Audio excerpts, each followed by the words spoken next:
ഇന്നത്തെ റെസിപ്പി നല്ല ഈസി ആയിട്ടുള്ളൊരു ബ്രേക്ക്ഫാസ്റ്റാണ് ചക്കപ്പുട്ട്. അപ്പോൾ അതിന് വേണ്ട ഇൻഗ്രീഡിയൻസ്: ഒരു കപ്പ് പുട്ടുപൊടിയിലേക്ക് 1/4 ടീസ്പൂൺ ഉപ്പും ഇട്ട് നല്ലപോലെ യോജിപ്പിക്കുക. ചക്ക പേസ്റ്റ് എങ്ങനെ ഉണ്ടാക്കുന്നത് വെച്ചാൽ ചക്ക ചുള 10 എണ്ണം, 1/2 കപ്പ് തേങ്ങ, 2 ടേബിൾ സ്പൂൺ പഞ്ചസാര എല്ലാം കൂടെ മിക്സിയിലിട്ട് അടിച്ച് നമുക്ക് ഈ പുട്ടുപൊടിയിലോട്ട് യോജിപ്പിക്കാം. നല്ലപോലെ യോജിപ്പിച്ച ശേഷം 10 മിനിറ്റ് അവിടെ വയ്ക്കാം. ഒരു പുട്ടിൻ്റെ പാത്രം എടുത്ത് അതിൽ ചക്കച്ചോള ചെറുതായിട്ട് അരിഞ്ഞതും തേങ്ങയും കൂടെ യോജിപ്പിച്ച് അടിയിൽ വയ്ക്കുക. അതിന് ശേഷം പുട്ടുപൊടിയും ചക്ക പേസ്റ്റും കൂടെ യോജിപ്പിച്ചത് വയ്ക്കുക.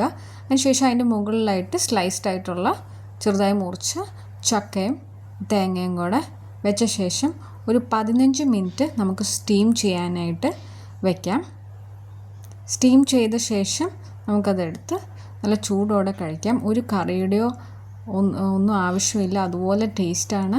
അപ്പോൾ ഇതുപോലെ ഈസി ആയിട്ടുള്ള ഈ ബ്രേക്ക്ഫാസ്റ്റ് വേണമെങ്കിൽ എൻ്റെ ചാനലൊന്ന് സബ്സ്ക്രൈബും ലൈക്കും ചെയ്യാൻ മറക്കല്ലേ.